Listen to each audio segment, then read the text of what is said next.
Ayan, nandito na ako ngayon sa akin, malapit na ako sa trabaho ko. Aking kukunan ang mga dadaanan ko. Ayan, ito. Ito ay ito ay kahaba ng Wisconsin. Ayan, ito ay bangko.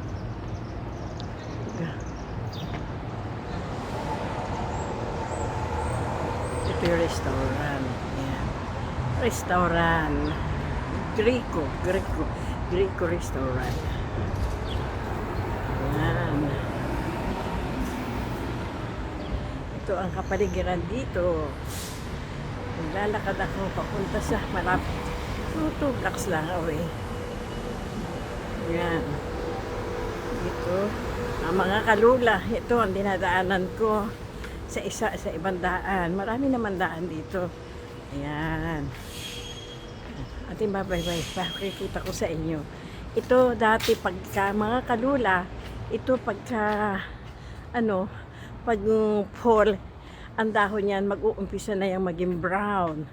At tapos pag winter na, magkakalbo na yan, magiging para mga basta para mga tuyo na siya. Parang nakakatakot mga tuyong kahoy. Para pag pumasok na ang mga February, mag-uumpisa na yan. Mga March, magbubulaklakan na. Mauuna mo, simbahang malaki. Mga kalula, magbubulaklakan na yung mga kahoy na yan. Okay, nagbulaklakan ng mga kahoy na yan.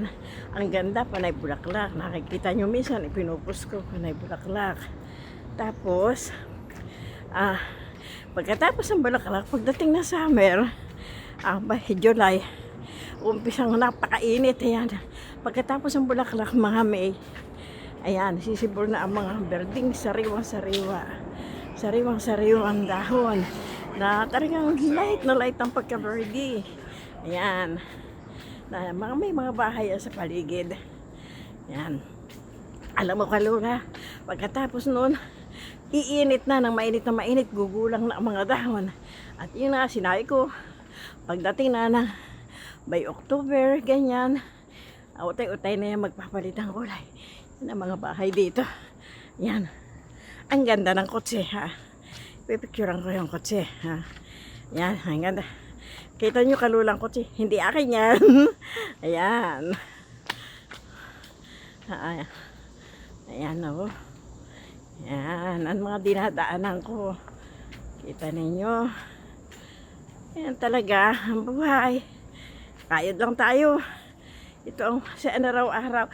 Wala akong maipos sa inyo kundi dito sa paikot-ikot ko na trabaho sa bahay. Wala naman akong pag weekend, ipapasyal ko kayo sa downtown, sa White House, sa Smithsonian, at saka sa mga sa Capitol. Sa ngayon lula, hindi ako makapasyal dahil napakainit, makautas-utas ang init, napakainit. Talagang hindi ko kaya mga kalula na maglakad ng napakainit. Ako'y magkukulabs. Ayan, pag summer, yan ang mga bulaklak dito. Pag summer, ganyan lang. Meron sa ating ganyan bulaklak. Mga kalula. Bili ko tayo dito sa 31 Street. Lapit na tayo. Alam ba ninyo mga kalula, yung bahay ng dating President Kennedy, kalapit lang na pinagtatrabahuhan ko ngayon.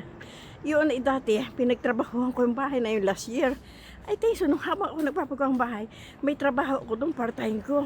Napakaganda ng bahay ni Kennedy, ng ating dating President Kennedy rito sa Amerika. Napakalaki, napakaganda. Ngayon, di 3 bahay yun, bukod doon sa aking full-time na bahay.